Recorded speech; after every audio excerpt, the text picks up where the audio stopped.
በእኛ በኩል ሲሄዱ ለ20 ቤቶች እስከ 48% ቅናሽ ያገኛሉ። ዲያስፖራ ከሆናችሁ ቤት በመኪና ዋጋ ለጠቁማችሁ። ዲኤምሲ ሲመጡ ለዲያስፖራ ልዩ ትኩረት አለው። እስከ 48% ድረስ የበዓል ቅናሽ ለ20 ቤቶች አዘጋጅተናል። ከ80% በላይ ዲያስፖራ በሰፈሩበት በዚህ መንደር ቤት መግዛት ካሰቡ ሁሉንም ፍላጎት ያሟላ ሪል ስቴት ዲኤምሲ ነው። በወር 30 ሺህ ብር ገቢ ካሎት ዲኤምሲ ያለ ስጋት ቤት ይግዙ። ዘመናዊ መኖሪያ ቤቶን ከ220 ሺህ ብር ቅድመ ክፍያ ጀምረው ይዋዋሉ። 60% የባንክ ብድር ያዘጋጀን ሲሆን ካሉበት በእጅ ስልክ ደውለው ከ8% ጀምሮ በመክፈል ቤቶን ይውሰዱ። ወዲያው በ3 ቀን ዲኤችኤል ካሉበት ሀገር እናደርሳለን። ከስቱዲዮ እስከ ባለ 4 መኝታ እንዲሁም ቅንጡ የንግድ ሱቆችን አዘጋጅተናል። መንደሩ በ65000 ካሬ ላይ ያረፈ ሲሆን 5 ሊፍቶች፣ 5 የመዋኛ ገንዳ፣ 5 የከርሰ ምድር ውሃ፣ 5 ባካፕ ጄነሬተር አለው። ዘመኑን በዋጀ በአልሙኒየም ፎርምወርክ የግንባታ ጥበብ የሚገነቡ በመሆናቸው በአጭር ጊዜ ማስረከብ ዋና ግባችን ነው። እንደሚከፍሉት መጠን እስከ 35% ተጨማሪ ቅናሽ ተዘጋጅቷል። አስተውሉ። በእኛ በኩል ሲሄዱ ለ20 ቤቶች በስፔሻል ቅናሽ ይስተናገዳሉ። የድርጅቱን ስልክ በ0988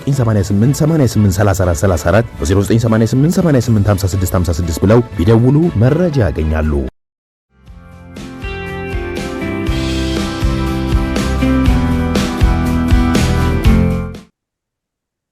ጤና ይስጥልን ክቡራን ተመልካቾቻችን፣ ሲሳይ ገና ከሉዓላዊ ሚዲያ ረቡዕ ሰኔ 18 2017 ዓመተ ምህረት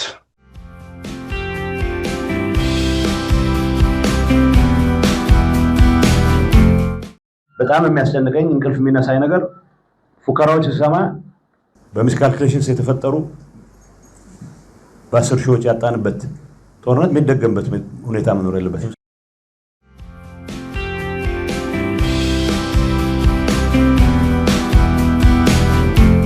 በዶክተር ደብረጽዮን ቡድንና በታጣቂዎቹ አዛዦች እንዲሁም ከኤርትራ ጋር የተፈጠረ ትብብር ነው። የነዚህ ትብብር ደግሞ ቁጥራቸው ወደ ሽፍትነት የወረደ ቢሆንም ሸኔንም ፋኖንም ለመንገድ መሪነትም ቢሆን እነሱን መጠቀም ይጠቅማል ተብሎ ስለሚታመን እነዛንም ታሳቢ ያደረጉ ነገሮችን ምክንያት በማድረግ በወልቃይት በኩል የሚፈጸም ጥቃት የሚያስከትለው ችግር ይኖራል፣ በአማራ አካባቢ ላይ እንቅስቃሴ ለማድረግ ጉዳት ያመጣል የሚል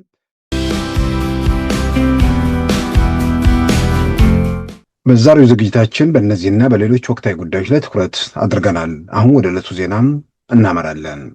ከወልቃይትና ጠገዴ አካባቢ የተፈናቀሉ ዜጎችን ወደ ቀያቸው ለመመለስ በፌዴራል መንግስት የተጀመሩ ጥረቶች መቀጠላቸው ታውቋል። የዚህ ሂደት አካል እንደሆነ በታመነ እርምጃ የጠቅላይ ሚኒስትሩ የምስራቅ አፍሪካ አማካሪ አቶ ጌታቸው ረዳም ከአማራ ክልል ፕሬዝዳንትና ከወልቃይት ማንነት አስመላሽ ኮሚቴ መሪዎች ጋር በአንድ መድረክ የታደሙበት ፕሮግራም በሁመራ ከተማም ተካሂዷል። ሁሉም ወገኖች ልዩነቶችን በሰላምና በህገ መንግስቱ መሰረት ምላሽ እንዲያገኝ እንደሚሰሩ አቋማቸውን በግልጽ አንጸባርቀዋል። የማንነት ጥያቄ አለ። የማንነት ጥያቄው በህጋዊና በፍትሃዊ መንገድ መመለስ መቻል አለበት።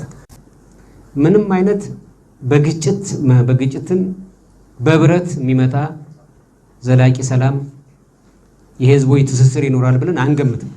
አሁን ማንነታችን በህግ ጠይቀናል፣ ይታወቃል። ፌዴሬሽን ምክር ቤት ነው የሚያውቀው። ጉዳያችን በዝርዝር ምን ይሁን የሚለው በፌዴሬሽን በኩል ጉዳዩ እንዲቋጭ እንዲያልቅ እንፈልጋለን። ኮሚቴውም ቢሆን ከህግ ውጭ ከመነጋገር ውጭ ከሰላማዊ ውጭ በጦርነት እናስመልሳለን የሚል ነገር የለም። በሳምንቱ መጀመሪያ ከአማራ ክልል ፕሬዝዳንት አቶ አረጋ ከበደ ጋር ወደ ሁመራ የተጓዙትና ኮሎኔል ደመቀ ዘውዱና የዞኑ አስተዳዳሪ አቶ እሸት ደምለው በተገኙበት መድረክ ንግግር ያደረጉት አቶ ጌታቸው ረዳም ቦታዎችን በኃይል ለማስመለስ የሚደረጉ ጥረቶችን የማልደግፈው ሰላምን ስለማያረጋግጡ ነው ብለዋል። በኃይል ብትይዘው እንኳን ሰላምን በኃይል ማረጋገጥ አይቻልም ሲሉ ተደምጠዋል።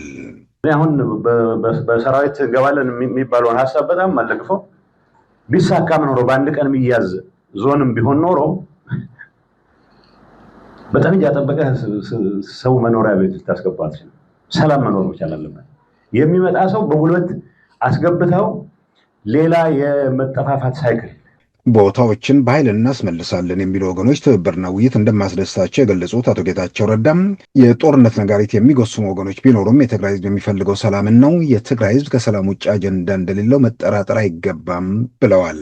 ፉከራዎችን ስሰማ በጣም የሚያስጨንቀኝ በ10 ሺዎች ያለቁበት ጦርነት እንዳይደገም በመስጋት ነው ያሉት የጠቅላይ ሚኒስትር አብይ የአፍሪካ ቀንድ አማካሪ አቶ ጌታቸው ረዳም የትግራይ ወጣት ሁሉን ነገር በሰላም አልቆ በሰላም ወደ ቤቱ መመለስ እንደሚፈልግም አመልክተዋል። በጣም የሚያስጨንቀኝ እንቅልፍ የሚነሳኝ ነገር ፉከራዎች ሲሰማ በሚስካልኩሌሽንስ የተፈጠሩ በ10 ሺዎች ያጣንበት ጦርነት የሚደገምበት ሁኔታ መኖር የለበትም። በተፈናቃዮች ስም የጦርነት ነጋሪት የሚጎስሙት ወገኖች ተፈናቃዮችን አይተዋቸውና ጠይቀዋቸው እንኳን አያውቁም ብለዋል። በኢትዮጵያ ብሔራዊ ምርጫ ቦርድ በይፋ የተሰረዘውና ህጋዊነቱን ያጣው የህወሓት ቡድን ከትግራይ ታጣቂ አዛዦች ጋር በመሆን ከኤርትራ ጋር በፈጠሩት ቅንጅት ወደ ጦርነት ለመግባት መዘጋጀታቸው ሲገለጽ ቆይቷል። የኢትዮጵያ የውጭ ጉዳይ ሚኒስቴር ባለፈው ሳምንት ለዓለም አቀፉ ማህበረሰብ ባሰራጨው ማሳሰቢያም ያረጋገጠው ይህንኑ ሲሆን ውጊያው በየት በኩል ይጀመር የሚለው ላይ የጋራ ስምምነት አለመኖሩም ተመልክቷል።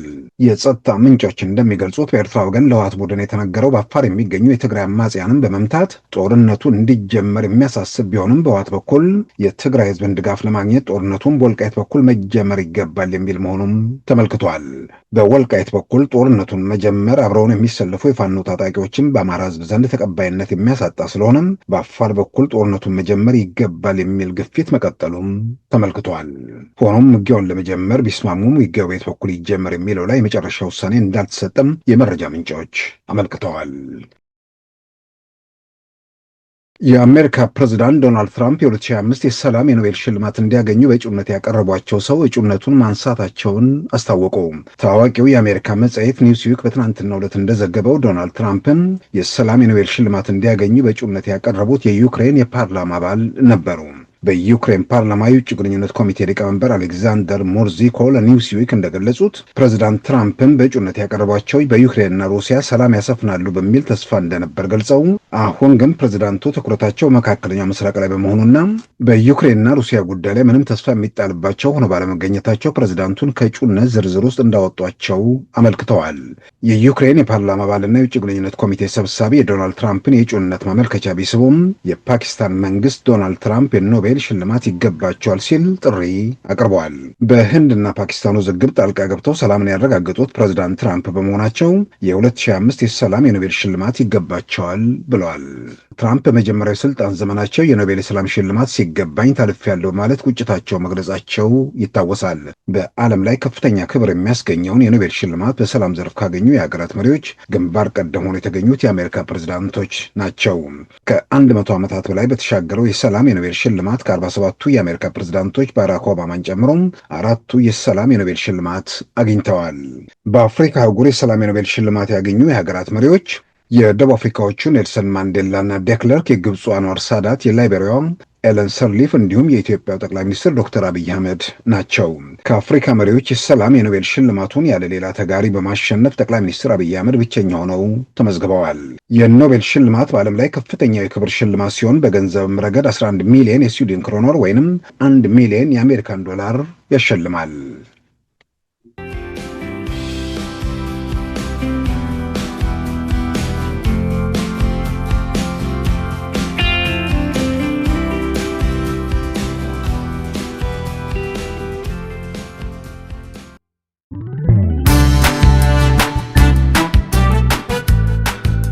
ሉዓላዊ ሚዲያን ይደግፉ። ስራዎቻችንን ለብዙ እንድናደርስ ሰብስክራይብ፣ ሼር፣ ላይክ በማድረግ ሉዓላዊ ሚዲያን ያጠናክሩ። እውነትን እንዘግባለን፣ ኢትዮጵያዊነትን እናቀነቅናለን። መድረኩ ግን ለሁሉም አመለካከት ክፍት መሆኑን እናረጋግጣለን። ሉዓላዊ ሚዲያ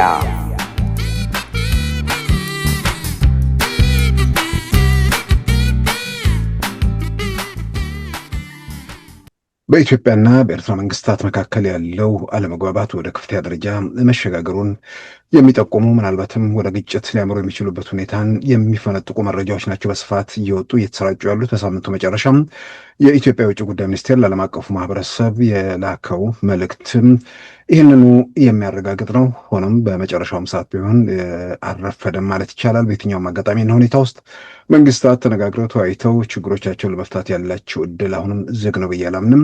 አሁንም ጥረቶች መደረግ አለባቸው። ነገር ግን የኢትዮጵያ የውጭ ጉዳይ ሚኒስቴር በሳምንቱ መጨረሻ ባወጣው መግለጫ ላይ የተካተቱ በርካታ ጉዳዮች አሉ። በከፊል በዜና በትናንትናው ዕለትም ተመልክተነዋል። ምናልባት በአካባቢው ያለው ሁኔታ ወዴት ያመራል የሚለውን በመረጃም ረገድ እዛ ላይ የተነሱ ነገሮችን መሰረት አድርገን አንዳንድ ጉዳዮችን እናነሳለን። ከዛ ጋር ተያይዞም ከህዝባዊ ወያነ ሓርነት ትግራይ ህወሓትም በዚህ ዙሪያ የሚያደርጋቸው እንቅስቃሴዎች መኖራቸው በግልጽ የሚታወቅ ነው። ማለትም አንደኛው አንጃ ሌላኛው ስምረት በሚል ሌላ ፓርቲ መስርተው በመንቀሳቀስ ላይ እንዳሉም በግልጽ የሚታወቅ ነገር ነው። ወደ ግጭት ለመሄድ የሚፈልጉ ኃይሎች አሁንም ግጭቱን ለማድረግ ያላቸው ፍላጎት ብቻ ሳይሆን በዛ ረገድ ወደፊት እርምጃ ለማሳየትም እየተንቀሳቀሱ መሆናቸው፣ ነገር ግን ግጭቶቹ ወይ ደግሞ ወደ ጦርነት ለመግባት የወሰነ አካል ብቻውን በራሱ ፍላጎትና ፈቃድ ብቻም ወደ ግጭቱ ወይ ወደ ጦርነቱ ሊገባ የሚችልበት ሁኔታ የለም። በየትኛው በኩል ብንተኩስ፣ በየትኛው በኩል ባንተኩስ የሚል ነገር ላይ በቲፒኤልኤፍ ኃይል እና በኤርትራ መንግስት በኩል አንዳንድ ምክክሮች መኖራቸውን የሚገልጹ መረጃዎችም እየወጡ ነው። በህዝባዊ ወያነ ሓርነት ትግራይ በኩል በወልቃየት በኩል ጥቃት ሰንዝሮ ቦታዎችን ለመያዝ ያለውን ፍላጎት በተደጋጋሚ እየገለጸ ነው። በቅርቡ በተለያዩ ቦታዎች የተደረጉ መድረኮችም ይህን የሚያረጋግጡ ናቸው። ደጋግመን እንዳነሳ ነው በሽሬ በተካሄደ ፕሮግራም ላይ አክራሪ የተባለው የህወሓት አንጃ ወይም ወታደራዊ ቡድን የትግራይ ካርታ የሚባለውን በሽልማት በስጦታ ተበርክቶለታል። አደራ የሚል ቃልም ሰፍሮበታል። ይህንን ቦታም ጠብቁ፣ የተወሰነውን ማስመልሱ ማለት እንደሆነ ተብራርቶ ሳይገለጽ ለማንም ኢትዮጵያን ፖለቲካ የቲፒኤልኤፍን ሂደትና አጠቃላይ ነገር ለሚገመግብም የተሰወረ ነገር አይመስለኝም። ነገር ግን በተለያዩ መንገድ አሁን ከውስጥ የተለያዩ የደህንነት መረጃዎችም እንደሚያረጋግጡት በቲፒኤልኤፍ ቡድን በኩል ሄዶ ወልቃየት ላይ ወረራ ለመፈጸም ያለውን ዝግጁነት እየገለጸ ነው። ያንን ተከትሎ ከዛ በኋላ ምንድን ነው የሚከተለው በመንግስት በኩል እዛ ባለው ኃይል በኩል ምላሹ ምናምን የሚለውን ትተን በዛ በኩል የሚደረጉ እንቅስቃሴዎች በሌላ በኩል ደግሞ ይባርቃሉ የሚል አስተያየት ወይ ደግሞ ሀሳቦች እየተንጸባረቁ እንደሆነ ተሰምቷል። ይባርቃሉ ማለት ይህ የሚደረገው እንቅስቃሴ በማናቸውም መንገድ በኢትዮጵያ ውስጥ ያኮረፈ ጠቅላላ አንድ ክላሽ የሚኖረው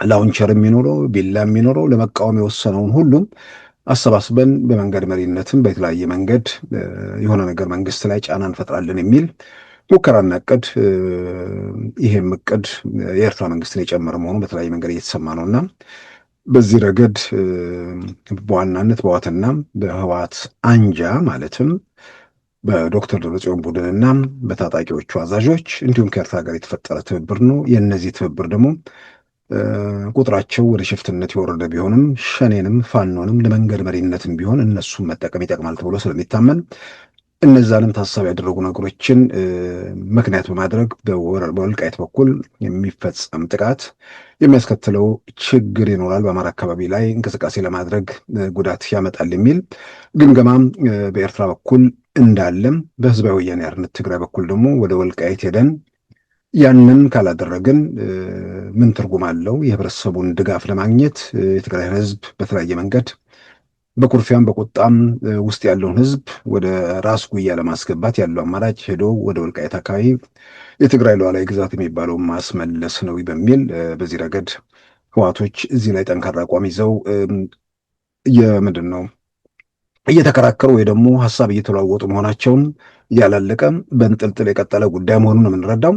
በኤርትራ በኩል የመጀመሪያው እርምጃ መወሰድ ያለበት በአፋር በኩል የሚንቀሳቀሰው የህዝባዊ ወያነ ሓርነት ትግራይን ለመጣል እየተንቀሳቀሰ ያለው የቀድሞ ቲዲኤፍ ወይ ደግሞ ከህዝባዊ ወያነ ሓርነት ትግራይ ጋር ሲዋጉ የነበሩ ወጣቶችና የጦር ጀነራሎች ጭምር ያሉበት በአፋርና በትግራይ ድንበር የሚንቀሳቀሰውን የህወሓትን ለመጣል የሚንቀሳቀሰውን ታጣቂ ኃይል መምታት እንደ ቅድሚያ አማራጭ ተወስዷል። ወደዛ ብንሄድ በትግራይ ህዝብ ዘንድ የምናደርገው ድጋፍ ምንድን ነው? የራሳችንን ሰዎች ለመምታት መንቀሳቀሳችን በትግራይ ውስጥ ድጋፍ አያስገኝልንም።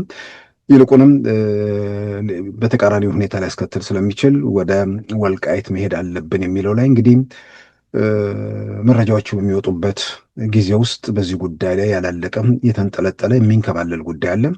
ስለዚህ በመጨረሻው ላይ ወልቃይት ላይ ተኩሳሉ ወይንስ በአፋር በኩል ሙከራ ያደርጋሉ ወይንስ ሁለቱም ላይ ተኩስ ይጀምራሉ የሚለው እንግዲህ በሂደት የሚታይ ነው። በሁለቱ ቦታ ተኩሱ ይጀምራሉ ብቻ ሳይሆን አንዱ ላይ ተኩሰውስ መራመድ ይችላሉ የሚለው እንግዲህ እሱን በዋናነት የኢትዮጵያ መንግስትና አጠቃላይ ሁኔታውን መረጃ ያለው አካል የሚገመግመው፣ በርቀት ያለንም ሰዎች ደግሞ የምንዳስሰው አንዳንድ እውነታ ሁለት ቦታ ተኩሶ አይደለም አንድ ቦታም ተኩሶ መራመድ ይቻላሉ የሚለው በደንብ ብርቱ ጥያቄ ውስጥ የገባ ብቻ ሳይሆን ምላሹ በጣም አደገኛ፣ በህገ ወጥ መንገድ ትግራይ ውስጥ መንቀሳቀስም ለአንዴና ለመጨረሻ ጊዜ የሚያበቃበት ሁኔታ ይፈጠራል ተብሎ ይታመናል። ይህን የምለው የኢትዮጵያ ብሔራዊ ምርጫ ቦርድ ህዝባዊ ወያኔ ሓርነት ትግራይ የሚባል ፓርቲን ህጋዊነቱን እንዲያበቃ ትእዛዝ ሰጥቷል። በኢትዮጵያ ውስጥ ህዝባዊ ወያኔ ሓርነት ትግራይ የሚባል ህጋዊ ፓርቲ የለም። ትግራይ ውስጥ ግን ህጋዊ የሆነ የትግራይ ጊዜ አስተዳደር የሚባል በጀነራል ታደሰ ወረደ የሚመራ ኃይል አለ። ይሄ በፌዴራል መንግስት እውቅና የተሰጠው ወይ ደግሞ በፌዴራል መንግስት የተሰየመው የትግራይ ጊዜያዊ አስተዳደር የፌዴራል ተቋማትን ህግና ስርዓት የማስከበር ኃላፊነት ግዴታ አለበት። የፕሪቶሪያ ስምምነት እንዲፈጸምን ያንን የመተግበር ኃላፊነትም አለበት። የፕሪቶሪያው ስምምነት የኢትዮጵያ ተቋማትን ማክበር ነው። የኢትዮጵያ ተቋማትን አላክብርም በሚል ህዝባዊ ወያኔ ሓርነት ትግራይ ተሰርዟል። የኢትዮጵያ ተቋማት ከሆኑት አንዱ የኢትዮጵያ ብሔራዊ ምርጫ ቦርድ ህወሓትን ከዚህ በኋላ በህወሓት ስም መንቀሳቀስ አትችልም ብሎታል። ነገር ግን ጀነራል ታደሰ ጭምር በተገኙበት መድረክ በህግ ስልጣን የሌላቸው አቶ ዶክተር ደብረጽዮን እንዲሁም ሌሎች የቲፒኤልኤፍ ሰዎች ፊት መሪ ሆነው በተለያዩ መድረኮች እየታዩ ብቻ ሳይሆን አሁን እየተሸላለሙ ነው። ከሽሬው ባሻገር ሄዶ አሁንም ያው የታወቁት እነ ጀነራል ምግበን እንደገናም ራሳቸው ዶክተር ደብረጽዮንን ጨምሮ አሁንም ሽልማት እየተሰጠ ነው። ሽልማቱ በህይወት እያለ የሚሰጥ የሞት ሰርተፊኬት አይደለም ወይ የሚል ነው አይደለም የሚለውን ወደፊት የሚታይ ሊሆን ይችላል። ነገር ግን የሚያደርጓቸው ነገሮች ሁሉ ህግና ስርዓትን አፍርሶ ከህግና ስርዓት በተቃራኒ ጉዞ ቀጥሏል። የጀነራል ታደሰ ወረደ አስተዳደርም በተወሰነ ደረጃ በአንድ ጊዜ ከእንደዚህ አይነት ኃይል ጋር መላተሙ ብዙ ነገሮችን በአንድ ያሳጣኛል ብሎ አምኖ ሊሆን ይችላል። በተወሰነ ደረጃ ጀነራሉ ባላቸው ወላዋይ በሚባል አቋም ሳቢያ ሁሉንም አካባቢ ለመርገጥ በመሞከራቸው የተፈጠረ ነው ብለው በዛም ረገድ አስተያየት የሚሰጡ ወገኖች አሉ። ወላዋይ ናቸው አይደሉም ስለሳቸው በግል መረጃ የለኝም። ነገር ግን እርሳቸው የሚያውቁ የቲፒኤልኤፍም ውስጥ ያሉ ሰዎች በዛ አንጻር የሚገመግሙት ነገር አለ። በሌላ በኩል ደግሞ አንድን ነገር ቀስ እያልክ እያሟሟ መጨረሻ ላይ ከምንድነው ከአለትነቱ ወደ ፍሳሽ ከቀየርከው በኋላ ምንም ነገር ለማድረግ ቀላል ስለሆነም ቀስ እያሉ ያንን መንገድና አማራጭ እየጠቀሙ ሊሆን ይችላል ብሎ የሚያምኑም አሉ። ዞሮ ግን በህግና ስርዓት አፍርሶ ቲፒኤልኤፍ የኢትዮጵያ ብሔራዊ ምርጫ ቦርድ ህገወጥ ያለ ህወሓት በዛ አካባቢ እየተንቀሳቀሰ ነው። ይሄ ሁኔታ ግን ከዚህ በኋላ ብዙ ርቀት ሊቀጥል እንደማይችል ይታመናል። ከዚህ ጋር ተያይዞ እንግዲህ ያለው ከኤርትራ ጋር ያለው ነገር ነው። አሁን በኢትዮጵያና በኤርትራ መንግስታት መካከል ያለው ልዩነት፣ ውዝግብ፣ ከልዩነትና ከውዝግብ ከቅራኔና አለመግባባት የሚለው አልፎ ወደ ግጭት ሊያመራ የሚችልበት ጠርዝ ላይ መድረሱን የሚያሳዩ ያንኑ የሚያጎሉና የሚያረጋግጡ ነገሮች በየጊዜው እያየን እየገመገመን እንገኛለን። የኢትዮጵያ የውጭ ጉዳይ ሚኒስትር ዶክተር ጌዲዮን ጢሞቴዎስ በሳምንቱ መጨረሻ ለዓለም አቀፉ ማህበረሰብ የጻፉት ደብዳቤ ምናልባት እስከዛሬ ድረስ በኢትዮጵያና በኤርትራ መካከል ከሚነገረው በላይ ሁኔታዎች ከፍተኛ ደረጃ መድረሳቸውን የሚያረጋግጥ ሆኖ ተገኝቷል። ኤርትራ የኢትዮጵያን ግዛቶች ይዛለች የሚለውን ጨምሮ በኢትዮጵያ ላይ ወረራ ለመፈጸም ከሌሎች ከአኩራፊው ወይ ደግሞ ከህወሓቱ አንጃና ከሌሎች ጋር ሆና እየተንቀሳቀሰች ነው የሚል ነገርም በደብዳቤው ላይ በግልጽ ተመልክቷል። ይሄም አካባቢውን የአፍሪካ ቀንድን ላይ አደጋ የሚደቅን ስለሆነ ዓለም አቀፉ ማህበረሰብ ይህንን ነገር እንዲመለከትና በኤርትራ መንግስት ላይ ግፊት እንዲያደርግ ጥሪ ቀርቧል። የኢትዮጵያ መንግስት ደግሞ የሀገሩን ጸጥታ፣ የሀገሩን ሉዓላዊነት፣ ሰላሙንና ደህንነቱን ለማረጋገጥ አሉ የሚባሉትን ማናቸውንም አማራጭ የመጠቀም መብት እንዳለውም እዛ ላይ አሳስቧል። እንግዲህ እዚህ ጋር እንዴትና በምን ሁኔታ ተደረሰ የሚለው ነገር እዛው በደብዳቤው ላይ በግልጽ የተመለከቱ ነገሮች አሉ። ሁኔታዎች ቢያንስ ከፕሪቶሪያ ስምምነት በኋላ መባባሱን ያመለክታል። ከፕሪቶሪያ ስምምነት በፊት ችግሮቹ እንዲጀምሩ የሚለው ነገር በግልጽ በዛ ላይ ባይቀመጥም ማለት ነው።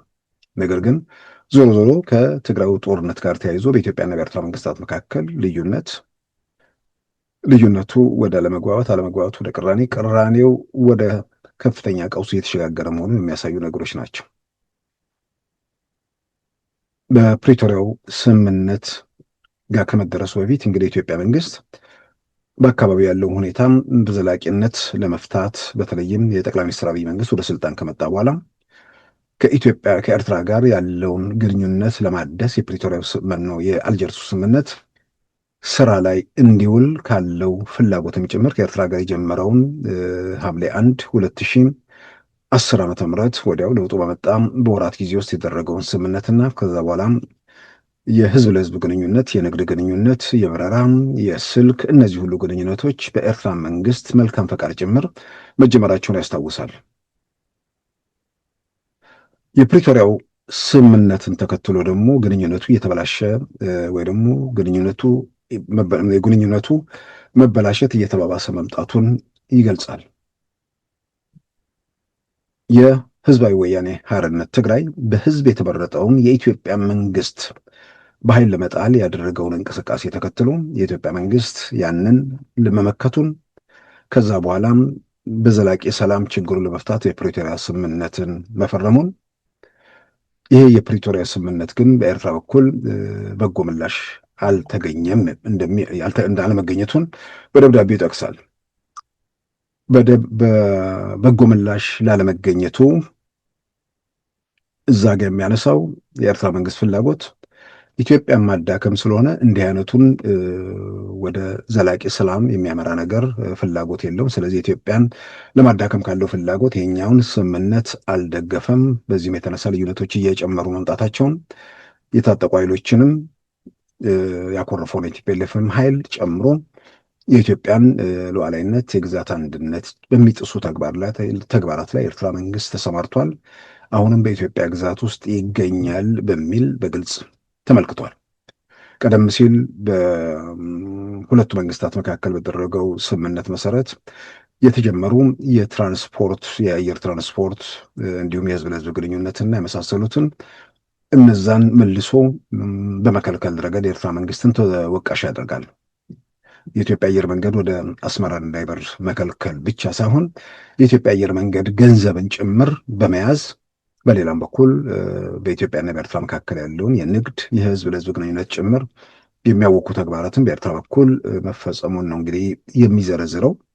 ስለዚህ ይህንን መሰረት አድርጎ ዓለም አቀፉ ማህበረሰብ ወደ ግጭት እንዳይገባም የኤርትራ መንግስት ከተንኳሽ ድርጊቱ እንዲታቀብ በኢትዮጵያ ላይ የታጠቁ ኃይሎችን ማደራጀቱንና መደገፉን እንዲያቆም ይህንን የመሳሰሉ ጥያቄዎች ለዓለም አቀፉ ማህበረሰብ እንግዲህ ባለፈው ሳምንት አርብ ነው የቀረበው። ይህንን ተከትሎ ዓለም አቀፉ ማህበረሰብ አካባቢ ምን ሁኔታዎች አሉ የሚለው ነገር በግልጽ የምናውቀው ነገር የለም። ነገር ግን ለጉዳዩ ትኩረት ሰጥተው የሚያደርጓቸው ጥረቶች ይኖራሉ። እርግጥ ነው ዓለም አቀፉ ማህበረሰብ የምንለው አካል ከኤርትራ መንግስት ጋር ቀጥታ ግንኙነት የሚኖሩ አይመስለኝም። ዓለም አቀፉ ማህበረሰብ ሲባል በአብዛኛው ከምዕራባውያን ጋር የተያዘ ነው። ሌሎቹ ብዙ ሚናና ተጽዕኖ የማድረግ አቅም የላቸውም። ምናልባት ቻይና እና ሩሲያን የመሳሰሉ ሀገራት በዚህ ረገድ የሚጫወቱት ሚና ይኖራል ወይ የሚለው እንግዲህ ግልጽ አይደለም። ምናልባት ካለ በእነሱ በኩል፣ ከዛ ውጭ ካለ የሚኖር ከሆነ በመካከለኛው ምስራቅ ባሉት ሳውዲ አረቢያ እና ዩናይትድ አረብ ኤሚሬት በኩል የሚደረጉ ጥረቶች ምናልባት ሊኖሩ ይችላሉ። እነዛ ጥረቶች ኖረው ወደ ግጭት ወደ ውዝግብ ውስጥ ሳይገባ ዘላቂ መፍትሄ ማምጣት የሚቻልበት ሁኔታ ላይ ቢሰራ ለማናችንም እንጠቀማለን። ሁለተኛ ወደ ግጭት፣ ወደ ቀውስ በመሄድ የሚገኝ ትርፍ የለም፣ ጉዳት ይኖራል። ወደ ጉዳቱ ላለመሄድ ደግሞ ያው ከመነጋገር ውጭ መፍትሄ የለም። በመነጋገር ውስጥ ደግሞ ዞሮ ዞሮ ነገን መሰረት ያደረገ ንግግር እስካልሆነ ድረስ የዛሬውን አለመግባባት እንፍታውና ነገ ራሱ ሲመጣ ራሱ መልስ ይስጥበት የሚባል ነገር ራዕይ ያላቸው መሪዎች ተግባር አይደለም። ራዕይ ያለው ህልም ያለው መንግስታት ኃላፊነትና ተግባር ነገን ዛሬ ላይ ሆኖ ማረም፣ የነገን መከራም ዛሬ ላይ ማስቀረት ነው። ስለዚህ ወደ ግጭት አለመሄድ፣ ወደ ግጭት ለመሄድ ምክንያት የሆኑ ነገሮችን ዛሬ መልስ መስጠትን ይጠይቃል። ታጣቂዎችን አልረዳም፣ ከኢትዮጵያ መንግስት ጋር አልዋጋም ወይ እንዲህ አላደርግም የሚለው መፍትሄ አይመስለኝም። ውጥረት ሊቀንስ ይችላል፣ አለመግባባትን ሊያረግብ ይችላል። ነገር ግን በዘላቂነት ችግሮችን ለመፍታት ያለውን እድል አይፈታም። ያለውን እድል በዛ ረገድ የሚያመጣው መፍትሄ አይኖርም። ስለዚህ ኢትዮጵያ ምንድን ነው ፈተናዋ? በአሁኑ ሰዓት ከባህር በር ጋር ተያይዞ በተደጋጋሚ የምታነሳው ነገር አለ። ኢትዮጵያ ትልቅ ሀገር፣ ግዙፍ ኢኮኖሚም እየተገነባ ያለበት ሁኔታ መኖሩ ጥያቄ ውስጥ የሚገባ ነገር አይደለም። ይሄ በቋሚነት ብሶት እና ጩኸት ላይ ላለው ላይታየው ላይገለጥለት ይችላል። ቢታየውም ቢገለጥለትም በለመደው መንገድ ላይ ከመቀጠሉ ውጭ ሌላ መፍትሄ ስለሌለው በዛ ረገድ ላለው ሰው ምንም ማለት የሚቻል ነገር አይመስለኝም። ነገር ግን ትልቅ ሀገር፣ ግዙፍ ኢኮኖሚ፣ ትልቅ ሀገር ሲሆን ኢኮኖሚ ግዙፍ የመሆኑን የዛን ያህል መጠበቁ እንደጠበቀ ሆኖ በግልጽ የምናየው የሀገሪቱ ኢኮኖሚ ላይ ትርጉም ያላቸው እርምጃዎች ታይተዋል። እንግዲህ አሁን የማይደበቁ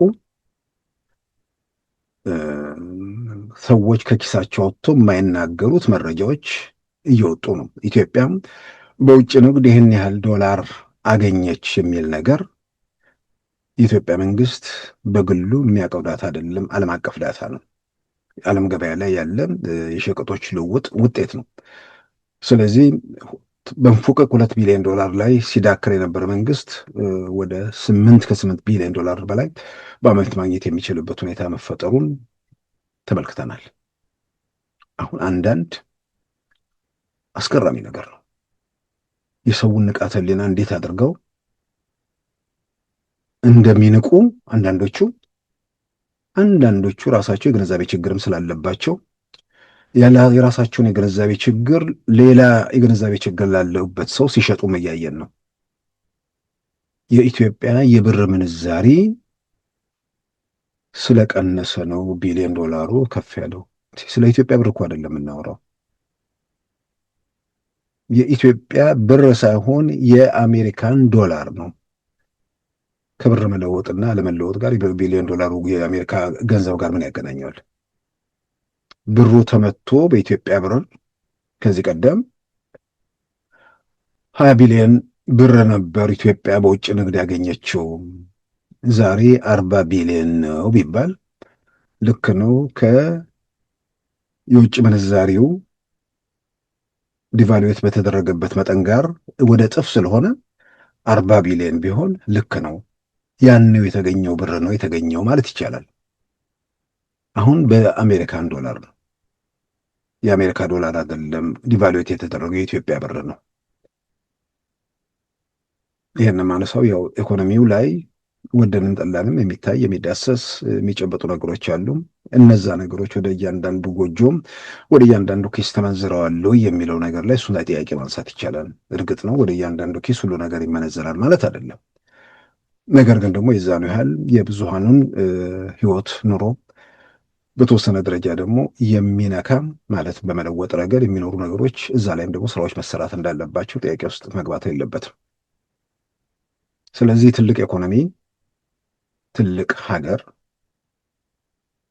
ዋስትና በሌለው ጅቡቲ 1 ሚሊዮን ህዝብ ያለባት ጅቡቲ ደስ ያላት ቀን የጦር መሳሪያ አይገባም፣ ደስ ያላት ቀን የሆነ ነገር አይገባም ብላ ማትከለክለው ኤርትራም ሶማሌላንድም ሌሎችም በዛ መንገድ ኢትዮጵያ ላይ ተጽዕኖ የማያደርጉበት ዋስትና ባለው መንገድ ለረዥም ጊዜያት ግዛቱን በይገባኛል ጥያቄ እስካሁን እየተነሳ አይደለም። በንግግር ግዛቱ የእናንተ ነው፣ ግን ዋስትና ባለው መንገድ ኢትዮጵያም ባህር በሩን መጠቀም የምትችልበት፣ በሌላም በኩል ደግሞ ግዙፍ የባህር ላይ እንቅስቃሴ በአካባቢው የምታደርግ ሀገር በመሆኗ የባህሩ ደህንነት ደግሞ ለኢትዮጵያንም ከምንም በላይ ያሳስባታል። ስለዚህ ከ10,000 ምናምን ኪሎ ሜትር መጥተው ሌሎቹ ኢትዮጵያ ቀይ ባህር ላይ ከሰፈሩ 60 ኪሎ ሜትር ቅርበት ላይ ሆና ወደ ባህሩ እንዳትወጣ ለማድረግ የሚቀርበው ምክንያት ራቅ ላልነው ብናስብ አይገባንም። ራሱ የጦር አዛዥ ጠቅላይ ኤታማዦር ሹም ፊልድ ማርሻል ብርሃኑ ጁላም ሎጂኩ ሊገባን አልቻለም አሉ። ይህንን የማስረዳት ኃላፊነት እንግዲህ ኢትዮጵያ መውጣት የለባትም፣ ግብፅ መውጣት የለባትም የምትለው ነገር ግልጽ ነው። ግብፅ የራሷ ችግር ያለባት ነች። ህዳሴ ግድብ ጋር ተያይዞ ኢትዮጵያ ላይ ቋሚ ህዳሴ ግድብ ሳይጀመርም ኢትዮጵያ በየትኛው መንገድ ቀይ ባህር ለምንድን ነው አባይ ውሃ ላይ የአባይ ወንዝ ላይ የምታደርጋቸው የልማት እንቅስቃሴዎች በእነሱ ግርጌ ሀገራት ላይ ተጽዕኖ ያደርጋል በሚል ኢትዮጵያ መዳከብ አለባት በሚል የኢትዮጵያ መዳከብ ደግሞ ቀና ካለች ልማት የምታለማ ከሆንም ስጋት የነሱን የግርጌ ሀገራት ላይ የውሃ ፍሰቱ ላይ ተጽዕኖ ይኖራል። ኢትዮጵያ ግን በውስጥ ችግሯ የምትጠመድ ከሆነ በዘላቂነት እኛ የፈለግነውን ኤሌክትሪክ እያመነጨንበትም እርሻ እያረስንበትም ለመጽ መጠጥ ውሃም እየጠቀምንበት፣ በአንጻሩ ደግሞ ባለቤቶቹ ኤሌክትሪክ ማመንጨት ተስኗቸው ንጹህ ውሃ መጠጣት ተቸግረው የሚቀጥሉበት ሁኔታ ይፈጠራል በሚል ከዛ አንጻር የሚያደርጉት ነው። ዛሬ ሌላ ምዕራፍ ውስጥ ነው ያለ ነው። ዛሬ ኢትዮጵያ ኃይል ማመንጨት ብቻ ሳይሆን እዛ አካባቢ ላይ ግዙፍ የቱሪስት መዳረሻ ማድረግ ብቻ ሳይሆን ከዛም ባሻገር መጋቢ ወንዞቹ ላይም ስራዎች ሊሰሩ ይችላሉ የሚል ስጋት ስላላት ያንን ስጋት ለመከላከል ኢትዮጵያን ማዳከም ለግብጾች ቋሚ ተግባራቸው ነው። ስለዚህ ኢትዮጵያ ወደ ቀይ ባህር መውጣት የለባትም የሚል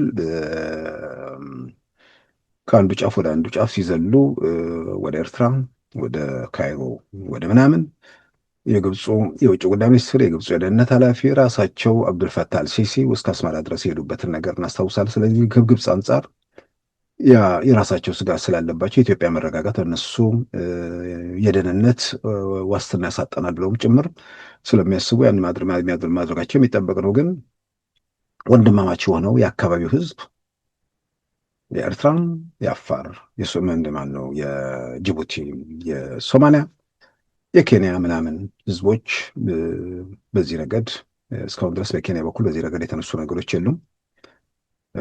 ጅቡቲ አካባቢ ለፈረንሳዩ መጽሔት የተናገሩት የጅቡቲው ፕሬዝዳንት ቃለ መልስ በስፋት ወጥቷል። ስለዚህ እሳቸውም ኢትዮጵያ ወደ ቀይ ባህር መውጣቷን ፍላጎት እንደሌላቸው ወይ ደግሞ ደስተኛ ለመሆናቸው በተለያየ መንገድ እየገለጹ ነው። ኢትዮጵያ እንደ ምንድነው ጅቡቲን ለመያዝ እንዳቀደች ወይ ደግሞ በዛ መንገድ ፍላጎት እንዳላት ተደርጎ የሚገለጹ ነገሮችም እየተነሱ ነው። ስለዚህ በዚህም በዚያም ኢትዮጵያ ወደ ቀይ ባህር ወደ ባህሩ እንዳትወጣ የሚደረጉ ጥረቶች ውስጥ የሀገራትን ሉዓላዊነት ባከበረ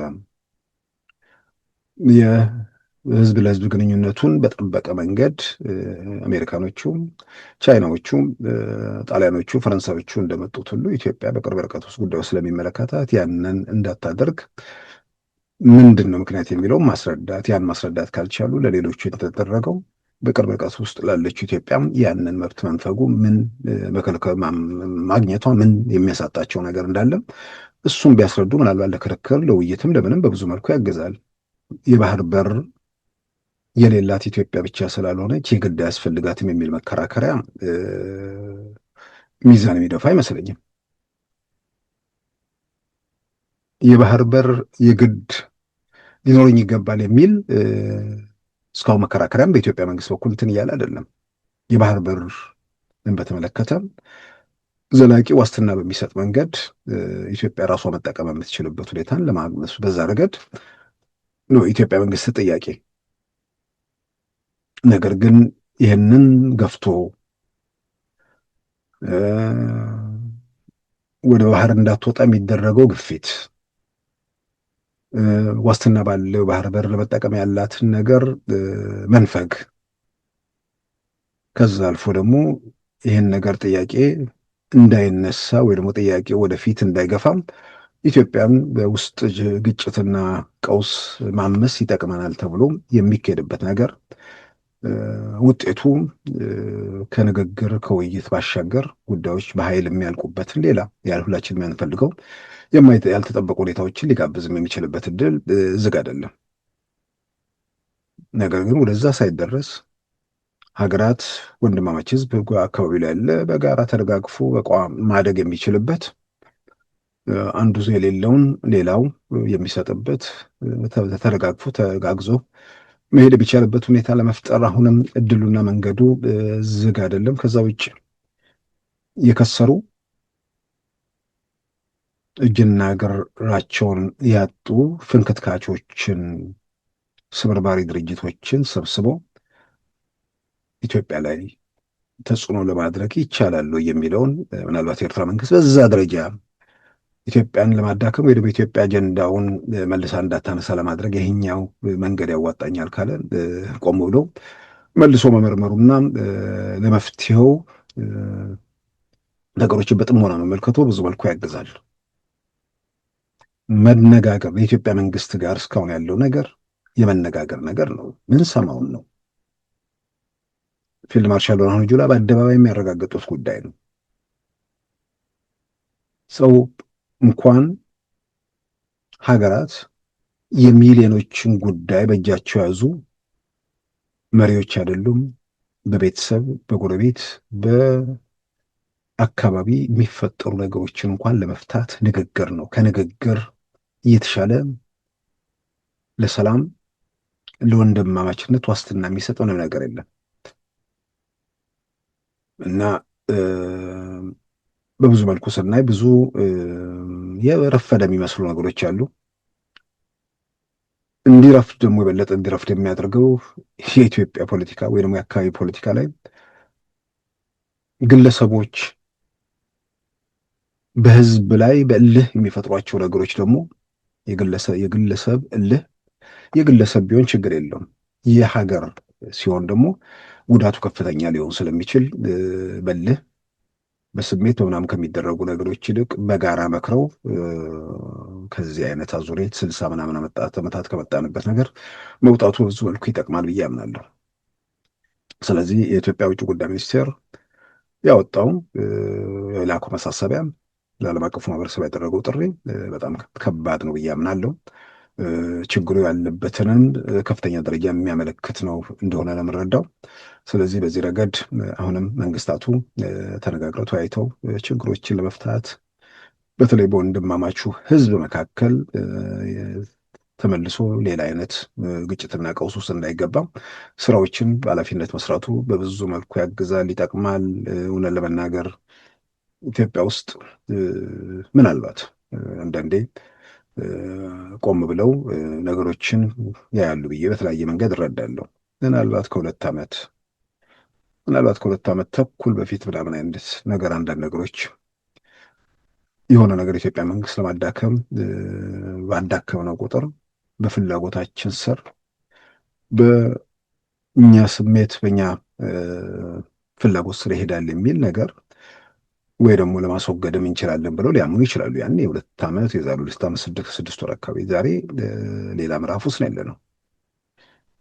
ትርጉም ባለው ሁኔታ ሌላ ምዕራፍ ውስጥ ነን። ካለፉት 7 ዓመታት ወዲህ ሰው የዕለት ተዕለቱን ስለሚኖረውና ትላንትን ስለሚረሳው ካልተገነዘበ ወይ ደግሞ ካልዘነጋው በቀር በየቀኑ ኢትዮጵያ ውስጥ ያለው ሁኔታ በረብሻም በተኩስም ችግር ሲፈጥሩ የነበሩ ሰዎች እየሟሸሹ ተጽዕኗቸው እየቀነሰ የኢትዮጵያ ሰላሟ በብዙ መልኩ እየተረጋገጠ በአንዳንድ አካባቢ ካለው ከሽብር ማለትም ከዚህ ከእገታ ንጹሐንን በመግደል ከሚወሰዱ እርምጃዎች ውጭ ኢትዮጵያንም የመንግስትንም ሕልውና የሚነኩ ጉዳዮች ዛሬ ትርጉም ባላቸው ሁኔታ ተመትተዋል። ስለዚህ የማይዳከም የማይፈርስ የማይለወጥ ነገር ከሆነ ካለውና ከማይለወጠው ነገር ጋር ሆኖ ነገን እንዴት ማስተካከል ይገባል የሚለው ላይ መስራቱ በብዙ መልኩ አስፈላጊ ነው። እንግዲህ ጦር ይህ ምንድን ነው ክረምቱ ከመግባቱ በፊት እየተባለ ነው። እንግዲህ ክረምቱ ኦልሬዲ ገብቷል። ተከዜ ካልሙ ከመሙላቱ በፊት ተብሏል። እንግዲህ ዋናው ክረምት እንግዲህ ሐምሌ ነው። እዛ ጋር ሲደርስ የሚለወጥ ነገር አለ ወይስ ሁኔታዎችን ገምግመው ፍሬን ይዘው ከአንዳንድ ድርጊቶቻቸው ይታቀባሉ ወይ? እሱን የምናየው ይሆናል። ነገር ግን በተወሰነ ደረጃ በዚህ የቲፒኤልኤፍ ቡድን ፎክሯል። በተለያየ መንገድ የምናየው ያንን ነው። ስለዚህ ይሄ ቡድን እርግጥ ነው ቢፎክርም ያለ ኤርትራ መንግስት ይሁንታ ስንዝር ታክል መራመድ አይችልም፣ መንፏቀቅ አይችልም። በሰሞኑን ባነሳነው እንትን ቢሳካላቸው አንዱ ሌላውን ለማጥፋት ደግሞ የሚሰሩ መሆናቸው ደግሞ ይዛን ያህል ጥያቄ ውስጥ የሚገባ ነገር አይደለም። ስለዚህ የቲፒኤልኤፍ ኃይሎች አሁን በተለያየ መንገድ ለደጋፊዎቻቸውም ለምናቸውም ለምንም የሚናገሩት ነገር አለ። ያኔ 360 ዲግሪ ስለተዘጋን ነው። ዛሬ 300 ዲግሪ 60 ዲግሪ አልተዘጋንም፣ መሳሪያም ጥይትም በኤርትራ በኩል ይቀርብልናል የሚል ነው። መሳሪያ ዝም ብሎ ከሰማይ እኮ የሚዘንብ ነገር አይደለም። ዝም ብሎ እንትን የሚል ነገር አይደለም። ጥይትም ዝም ብሎ የሚዘንብ ነገር አይደለም። ገንዘብ ያስፈልጋል፣ የሚመጣበት ነገር ያስፈልጋል። ግን መሳሪያውና ገንዘቡ ጥይቱ እስኪመጣ ድረስ እጁን አጣጥፎ ምናምን የሚጠብቅ ኃይል በኢትዮጵያ በኩል አለ ወይስ ከነ መሳሪያው አብራችሁ ገቢ ትሆናላችሁ ወይ የሚለውንም ቆም ብሎ ማየት መገምገምም በብዙ መልኩ ያስፈልጋል። ግን ምናልባት በግሌ ግጭቶች ሊቆሙ ሊቀሩ የሚችሉበት ሁኔታ የኤርትራ መንግስት እጅ ነው ያለው። ሁኔታዎችን ገምግሞ ለኢትዮጵያም ለኤርትራም የሚጠቅመው ችግሮችን በሰላማዊ መንገድ ተነጋግሮ መወያየት በመፍታት መሆኑን ካመነ ግጭቶች ይቆማሉ። የኤርትራ መንግስት በንግግር ችግሩን ለመፍታት ከፈለገ ቲፒኤልኤፍ ለመተኮስ ያለው እድል ወደ ዜሮ ይባዛል። ያለ ኤርትራ ፈቃድ አንዲት ጥይት ማስወንጨፍ አይችልም እና ኳሱ አሁን በኤርትራ እጅ ነው። በኤርትራ ሜዳ ላይ ነው ያለው። ያንን ኳስ እንግዲህ ወደሚጠቅም ለሁለቱም ህዝብ በአካባቢው በአጠቃላይ ለቀንዱ ሰላም ከምንም በላይ ደግሞ ነገን ጭምር በሚያስተካክሉ ነገሮች ላይ እልባት ለመስጠት በዛ ረገድ መስራቱ በብዙ መልኩ ይጠቅማል፣ ያግዛል። ይሄ እንደሚሆን እንግዲህ ተስፋ እናደርጋለን። ቲፒኤልኤፍ ብዙ ሊወጣ ሊወርድ ሊፍጨረጨር ይችላል። ያው ግን እንዳልኩት ቲፒኤልኤፍ መልካም ፈቃድ፣ በቲፒኤልኤፍ ምኞት፣ በቲፒኤልኤፍ ፍላጎት በኢትዮጵያም በአካባቢውም የሚፈጠር ምንም ነገር የለም። ኤርትራም አጠቃላይ ነገሩን መገምገም ተስኗት ቲፒኤልኤፍ ምን ጥይት እንዲተኩስ ከፈቀደች የቲፒኤልኤፍ ፍጻሜ ብቻ ሳይሆን የአካባቢው ሁኔታ ትርጉም ባለው ሁኔታ ምናልባት የድንበር ለውጥን ጭምር የሚጋብዙ ሁኔታዎች ሊከተሉ ይችላሉ። ይሄ ያሉ ሁኔታዎች ያንን የሚያሳዩ ናቸው። ከዚህ በመለስ ችግሮችን እዛ ጋር ሳይደረስ መፍታቱ መወያየቱ ለሁሉም የሚጠቅም ነው። አንዳንድ ሰዎች ይሄ ነገር ላይ ለምን የኢትዮጵያ መንግስት ለምን የወደብ ጥያቄ ያነሳል፣ ለምን ይሄን ነገር ያደርጋል የሚል ነገር ያነሳሉ። አንዳንዶቻችሁ ለምን ግጭት ሰላም የሚመጣበት ነገር ላይ አሰሩን። ግጭትና ሰላም የሚመጣበት ግጭት እንዲወገድና ሰላም እንዲመጣ እኮ ነው እየሰራን ያለ ነው። ግጭት እንዲወገድና ሰላም እንዲመጣ እኮ ዋናው ጉዳይ መነጋገር ነው። የትኛውንም ጥያቄ በንግግር መፍታት ይቻላል። ስለዚህ በንግግር ረገድ የኢትዮጵያ መንግስት ለመነጋገር ፈቃደኛ ነኝ ካለ፣ ለመነጋገር ያልፈቀደው የኤርትራ መንግስት ከሆነ ምናልባት ኤርትራውያኑ ሰዎችም ይሄንን ቆም ብሎ ማየት ነው ያለባቸው።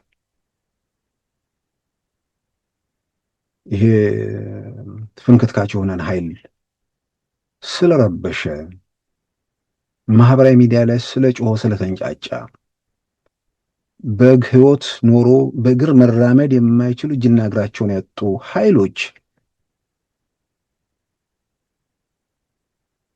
በየማህበራዊ ሚዲያ ስለተንፈራፈሩ አሉ ማለት አይደለም።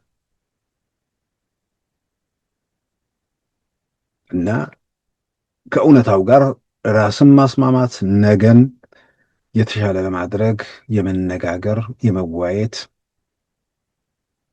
የሚሊዮኖችን እጣ ፈንታም በልህ በአላስፈላጊ ውዝግብ እናንተን ላለማበላሸት ጥረት መደረጉ በጣም በብዙ መልኩ ያግዛል ብዬ አምናለሁ። መፍትሄው ንግግር ነው።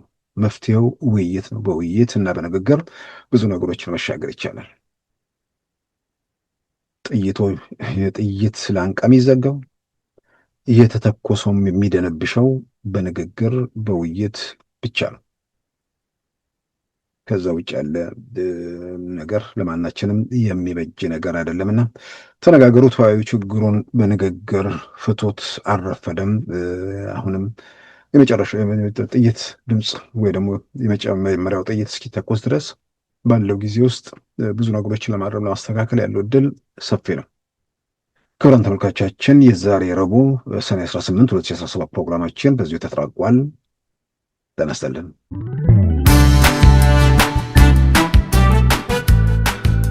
ሉዓላዊ ሚዲያን ይደግፉ።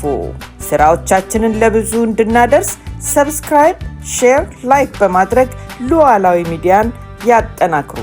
እውነትን እንዘግባለን፣ ኢትዮጵያዊነትን እናቀነቅናለን። መድረኩ ግን ለሁሉም አመለካከት ክፍት መሆኑን እናረጋግጣለን። ሉዓላዊ ሚዲያ